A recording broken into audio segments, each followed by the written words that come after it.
Hey nerds, Farmer Jesse here. Welcome to Growers Daily, your daily dose of ecological farming insight. It is Tuesday, March 18th, 2025, and today we're going to talk about harvesting legumes and where the nitrogen goes, wind, and the state of the citrus industry in America. So let's do it.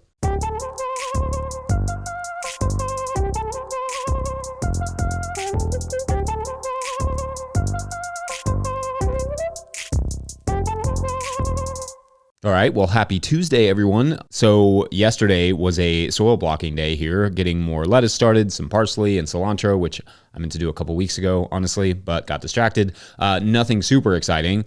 What is exciting is that spring is kind of in swing here, and by that I mean the temperatures are in swing. We were in t-shirt weather last week, then hoodie weather and raincoats this weekend and yesterday, followed by t-shirt weather in the coming days again, and more hoodies this upcoming weekend. Lots of swing.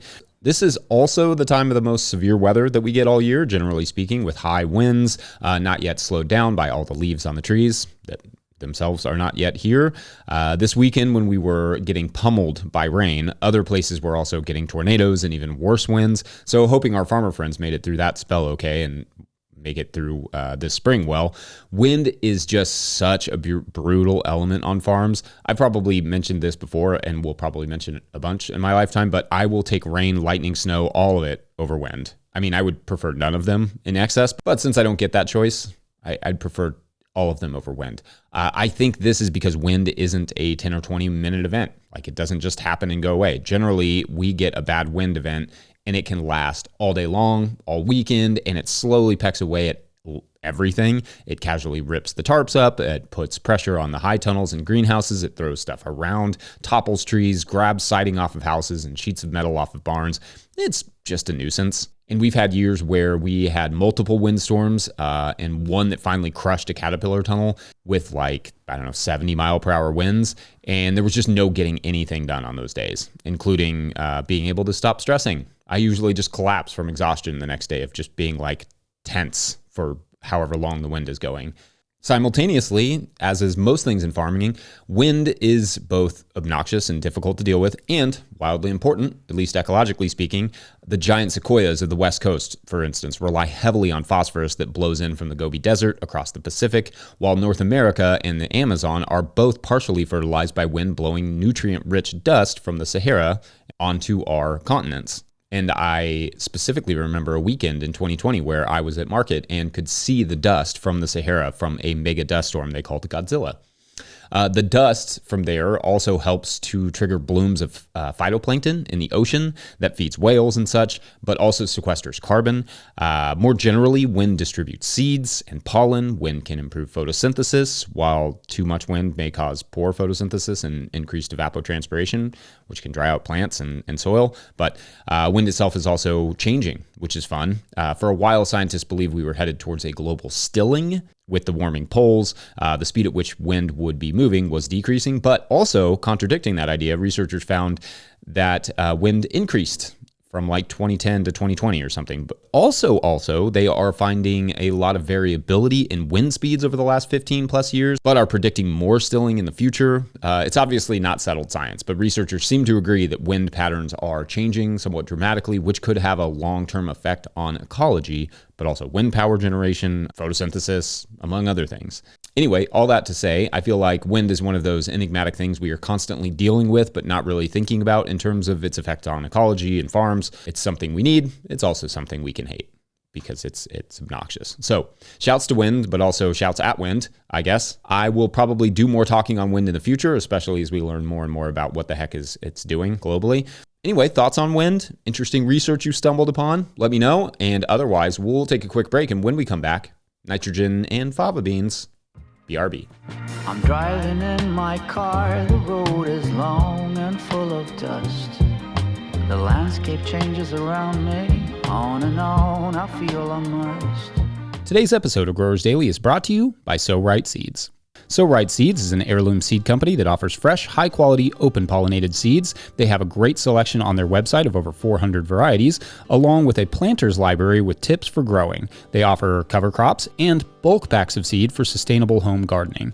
The instructions on the back of their packets have all the information you need to get started. Go to So Right Seeds, that's S-O-W, and use my discount code NOTILL for 15% off your order. That's SoRightSeeds.com. Today's episode is also brought to you by Tilth Soil. Tilth Soil is a worker-owned co-op making living soils in Cleveland, Ohio using NOP-compliant food scrap compost. They wrote us, quote, "We're stoked to support growers daily because healthier, tastier, and generally more decent food systems start with growers like all of you, inquiring minds who care about the land." End quote. Love the folks over there at Tilth. If you're looking for top-notch compost or potting mix, drop an email to the folks at Tilth via info@tilthsoil.com. That's info@tilthsoil.com. All right, enjoy the show. If you, the listener, are enjoying this content, getting even a small amount of value from it, consider supporting our work over at patreon.com/no-till-growers. I will try to get to questions from everywhere the questions come in, but I will always get to your Patreon questions. Now, today's Patreon question comes from Patreon member Dan Gorman, who writes, quote, "Hey, Jesse, thanks for these great podcasts. I'm curious about your thoughts on using overwintered fava beans for soil fertility and early spring variety to complement typical spring crops. I'm in Wisconsin, so I'm wondering for colder climates if it could help set up a greenhouse for a follow-on crop of summer vegetables by improving soil nitrogen." End quote. Okay, Dan, great question. So the answer here depends on if you hope to harvest the favas or if you just want to use them as a cover crop. Now, not that you are doing this here, but just speaking in general, one of the things that often gets confused about legumes and specifically nitrogen is that, yes, legumes are wonderful for fixing nitrogen, but if the plants senesce, that is to say, they create finished beans or peas or whatever and finish their life cycle, then they are not leaving much nitrogen behind. The nitrogen has been converted to proteins and such that are now contained in the bean or pea. Let's take our Three Sisters conversation from yesterday. People often assume that the beans are sharing their nitrogen, but that is not really the case. Legumes are creating a lot of their own nitrogen, or well, bacteria and tiny symbiosomes, tiny nodules on their roots are creating the nitrogen or fixing it. But anyway, they are fixing a lot of their own nitrogen and thus perhaps not using as much free nitrogen in the soil, but they are not sharing what that nitrogen they fix with other crops, really. They are only sharing it, quote unquote, if they are cut back and die, and then the nitrogen fixed in their little nodules, assuming that the proper rhizobium bacteria are present, slowly gets released back into the soil for other plants to utilize. And in fact, there are examples of indigenous Americans overplanting, planting too many of their beans and then cutting some of them back, which in turn would free up some of the nitrogen for other crops. Anyway, returning to our favas, also called fabas or broad beans, among other names, if you were to overwinter them and then harvest them, you are effectively harvesting a lot of that nitrogen. Now, if you do not harvest them and rather work those materials in whatever plant material left into the soil, then you are effectively feeding the soil for the next crop, which in that case, that is where you will get the most benefits in terms of nitrogen. Is there no benefit to growing the bean and then harvesting it? Not necessarily.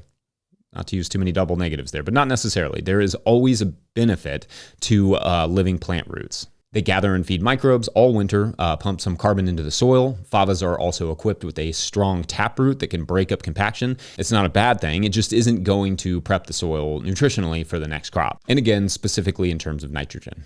Of course, fava beans are absolutely delicious and could be a great crop to have going into the spring for sure. They are a bit of a pain to prep in the kitchen, but in my opinion, they have some of the best flavors of any legume. Favas could certainly add something fun to a spring CSA mix or perhaps market table. If you were just trying to increase nutrition in the soil for the next year, though, perhaps just a field pea cover crop or something like that grown through December and then allowed to die in January would make a better bet, would be a better bet. I think it's B. And it would likely be cheaper in terms of seed cost. But I should say now I kind of want a salad with favas in it. That sounds delicious. Anyway, I hope that was helpful. I hope this also doesn't discourage you from growing favas because favas rule. Let me know what your all's experiences have been with favas. Otherwise, we're going to take a quick break. And when we come back, what can we learn as small growers or people in the world from the citrus industry? Be right back. Today's episode of Growers Daily is brought to you by Harnois Greenhouses. Harnois Greenhouses has pioneered controlled environment agriculture since 1965, partnering with market gardeners and farmers across North America to deliver turnkey greenhouse solutions. Their unwavering mission is to support growers' success through innovation and expertise in design, manufacturing, and installation. Harnois Greenhouses are engineered to withstand high wind and snow loads, providing optimal brightness, increased yields, rapid ROI, and long-lasting durability. With over 20,000 projects completed, they are more than a manufacturer. They are a trusted partner. Their structures foster sustainable, energy-efficient ecosystems that drive profitable, resilient agriculture. In 2025, Harnois is introducing a new low-tech, high-tunnel model starting at just $2 per square foot, offering open field growers an accessible entry into controlled environment agriculture. Learn more at harnois.com. That's HARNOIS.com. All right, back to the show. So the other day I was checking in on Florida's orange groves because sometimes I fantasize about buying a citrus grove where I can spend my winters tending my citrus trees and then send citrus up to my friends all over the East Coast. That's a thing that I do. But anyway, I was checking in on the state of the oranges industry, and I came across an article from the Associated Press called "Hit by Storms and Disease, Florida's Citrus Growers Try to Survive Until Bug-Free Trees Arrive," where they summarize, quote, "Population growth, hurricanes, and a vicious citrus greening disease have left the Florida orange industry reeling. Consumers are drinking less orange juice. Citrus growers are folding up their operations in the state, and the major juice company Tropicana is struggling to stay afloat. With huge numbers of people moving into Florida's orange growing areas, developers are increasingly building homes on what were once orange groves," end quote. They write soberly that this combo has contributed to like a 90% decline in orange production over the past 20 years. And I'm no mathematician, but 90% is a big old number. To back up, citrus fruit, by and large, is not the best position to thrive anyway.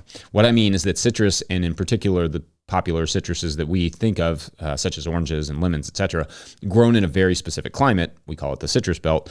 So already this commodity is at quite a disadvantage because not only is it somewhat limited in terms of where it can be grown, but it is also somewhat limited in terms of being, limited to one of the harshest places to grow, the tropics and the warmer subtropics, where things like hurricanes and tropical storms have always been more or less a given and are now getting stronger and stronger and happening faster and faster, at least in Florida and Texas, where much of the country's citrus is produced. Or it was. Now, California and to a lesser extent Arizona are taking over that mantle of the biggest citrus producing states. Another disadvantage, so to speak, is that citrus is slow into production. It can take 8 years from seed or up to 5 years from graft to get a decent harvest from a single citrus tree. So if anything should go wrong, recovery is slow. And certainly with weather events like hurricanes, things go wrong. In particular, if a tree is defoliated by the wind or breaks or something, it can take a year or more to recover from that event. Then, of course, you have the whole monoculture thing, where these groves are just like 1 or 2 species for acres and acres, which if I was going to set up a feast for disease and pests, that's exactly how I would do it. Like just put the same thing all in one place, boom. That is just, it's a beautiful recipe for something to just devour them. But my working assumption here is that feeding the pests and disease is not the goal. The goal is to presumably produce an admittedly delicious commodity for humans, not pests or diseases. Unfortunately, the result has been the opposite, especially with the citrus greening disease, which spread on a little sap-sucking insect, has now spread further west into other states. The real estate factor devouring the citrus groves is really a matter of political will. Basically, states have to decide whether they want their state to produce food or provide real estate. And increasingly, food is losing out. Millions and millions of acres of land all over the country have been lost to development in the last 20 years, with hundreds of millions more expected to go in the next 20. Then some large percentage of that developed land goes unused or gets abandoned, as much as 10 to 15% in some urban areas. But the studies vary, and it depends a little bit on the city and the geographic location, but a lot.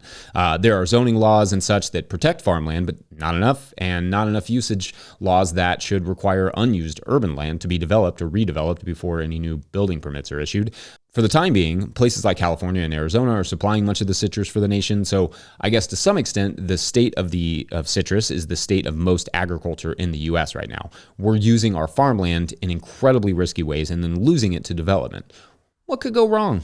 Anyway, I think I'm going to leave it there on that positive note. Don't forget, we are now officially a 501c3, so donations to no-till growers are tax deductible and greatly appreciated. You can click the link in the show notes for that. Enormous thank you to all of our show sponsors. Huge shouts to Willie Breeding for the theme music and to the team at No-Till Growers, including our longtime editor, Michael Sellis, who does freelance editorial work for podcasts and etc. So if you've got one and you need an editor, learn more at sellissoundworks.co. I will link that in the show notes. Also, shouts to Epidemic Sound for the background music that you can hear. Pick up a copy of the Living Soil Handbook or the Seed Farmer at no-tillgrowers.com to support our work. Also, shouts to Pam Dalling for the Sustainable Market Farmer coming out. I just got my physical copy. This is a tome. Like I think every farmer needs to own a copy of this thing because it is just like a massive. I knew there was a lot of new information in this updated edition, but like I didn't, because I'd read it, but I read it online, so I didn't realize it was like this much. It is awesome. So shouts to Pam for that. Big thank you to everyone over at patreon.com/no-till-growers, where at a certain level, or if you just bump up from one level to another, or you sign up in the month of March, you get a shout out in the show. So big shout outs today to Molly Theda.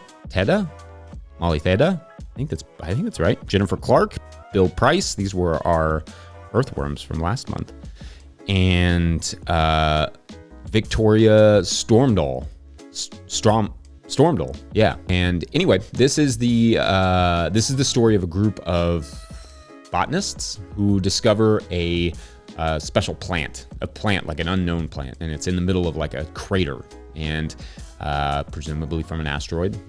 But they discover this plant, and usually, and it's like glowing, and it looks really interesting, and it's like nothing they've ever seen before. And usually, this is where in the story that they would get like a superpower or something, right? Like this is we've been here before, but that's not what happens. What happens is that they just feel really calm and relaxed around it, which is nice, but also it's exactly what the plant wanted.